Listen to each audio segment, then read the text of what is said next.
First எடுத்தோன்னா இந்த காட்டை காட்டுறாங்க. அந்த காட்டிலேருந்து வரும்போது இந்த காட்டில் பல மர்மங்கள் இருக்குது, இதுக்குள்ளே 1008 கதைகள் இருக்குது அப்படின்னு சொல்லிட்டு ஒரு பாட்டியாக யாருன்னு தெரில அவங்க மூலயமா அந்த கதை நகருது. ஃபஸ்ட்டு ஷாட்டில் ஒருத்தவங்களை காட்டுறாங்க, ஆனால் அது சூர்யா மாதிரி தெரியல, அது யாருன்றது ரிவீல் பண்ணலை.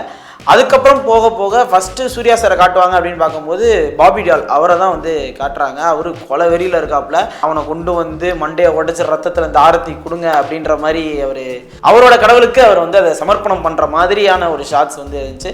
அதை பயங்கரமாக காமிச்சிருந்தாங்க. நம்ம பாபி டியாலோ ஒரு கொடூரமான வில்லன் அப்படின்ற மாதிரி தான் அதை பார்க்கும்போது தெரிய வருது. ஓகே, இப்போ அடுத்த ஷாட்டு அந்த வேல்கனோ வர மாதிரியான ஒரு ஷாட்டு, அந்த வலிஞ்சு அப்படியே வருது, அங்கே மக்கள்லாம் கூடியிருக்காங்க, அந்த மாதிரி ஒரு ஷாட் இருக்குது. கிட்டத்தட்ட ஒரு 350 கோடி இந்த படம் போட்டு எடுத்திருக்காங்கன்னு சொல்கிறாங்க. நம்ம ஞானவேல் அவர்களும் ஒரு இடத்துலையும் வந்து படம் அப்படி இருக்குது, வெளியே வந்து ஒருத்தரும் போட்டிக்கு வர மாட்டாங்கன்ற மாதிரி பேசிகிட்டு இருக்கிற டைமில் இந்த ஷாட்டை பார்க்கும்போது என்னடா விஎஃப்எக்ஸில் கொஞ்சம் சொதப்பிட்டாங்களோ அப்படின்ற மாதிரி ஒரு ஃபீல் வருது.